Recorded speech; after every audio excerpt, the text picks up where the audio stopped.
Először a kápolna helyén gyönyörű, nagy, tündöklő csillagot szemléltem, és ennek közepében színes betűkkel írva volt, és ezt az engesztelő szűzanya mondta: Gyermekeim, jöjjetek velem a megbántott Istent engesztelni, aki győzni fog ellenségein.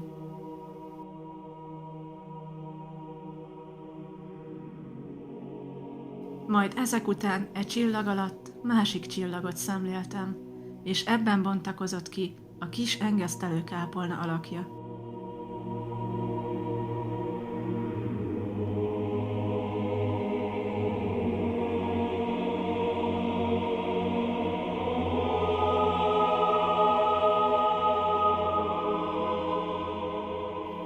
Jézus megmutatta a kápolna helyét, úgy szintén magát a kápolnát felépítve.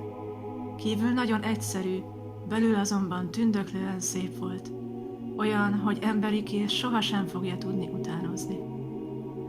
Maga a kápolna anyaga, amelyből építve volt, valami nagyon erős, tartós dolog volt, mely azután évszázadokon át állja a vihart.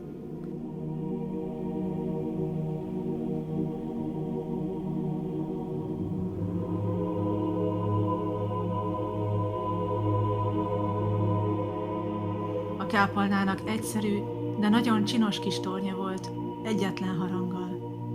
A harangnak gyönyörű szép csengése volt, úgy hallatszott, mintha sírna. Az engesztelő kápolnán csak egy ajtó volt, elöl. Az ajtó kettős volt. Egy nagyon erős faajtó kívül, és amint szemléltem, kinyílt előttem, és beléptem a kápolnába.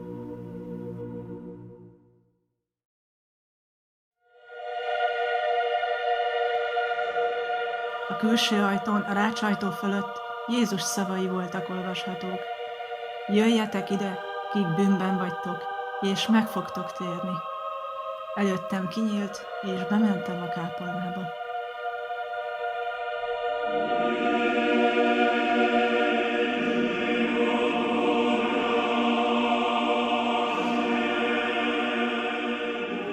A kápolna hajójában a fal színe nagyon-nagyon halványkék volt. Inkább fehérnek, mint kéknek lehetne mondani, de mégsem fehér, hanem kék.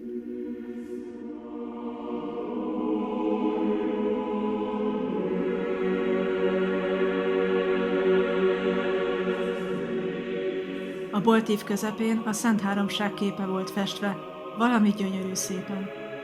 A Szent Háromság fölött a Szentlélek Isten olyan élő, tüzes valóságnak látszott, s nekem úgy tűnt fel, mintha a Szent Háromság képe körül lévő aranycsillagok belőle repültek volna ki.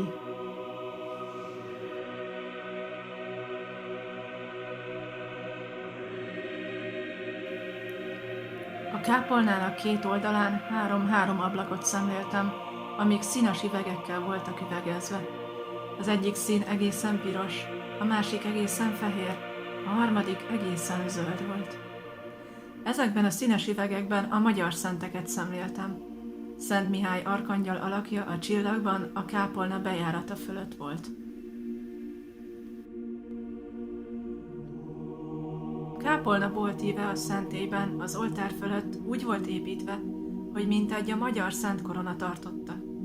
Csillagott, ragyogott. A szentély 4 oldalának sarkáig valami oszlopféle dolog volt építve. Ebbe a 4 mélyedésbe 4 kép volt festve. Az oltár fölött, amint bementünk, szembe 12. Piusz pápa képe egész alakban. A Szentséges Atyának ki voltak tárva a karjai, s mintha mondta volna: jöjjetek a megbántott Istent engesztelni. Az engesztelő szűzanyának szobra a 2 síró angyallal a falba volt építve, valami kápolnaszerű mélyedésben. Ez be volt üvegezve valami kristálytiszta, átlátszó üveggel.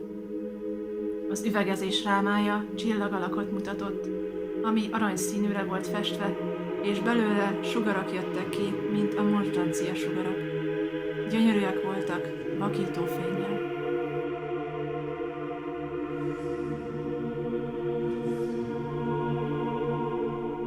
A szűzanya feje fölött közvetlen egy csillag alakú kis ablak volt színes üvegezéssel, s és mikor ezen az ablakon akár a felkelő nap, vagy a világosság behatolt, valami csodálatos fényt kölcsönzött a szűzanyának.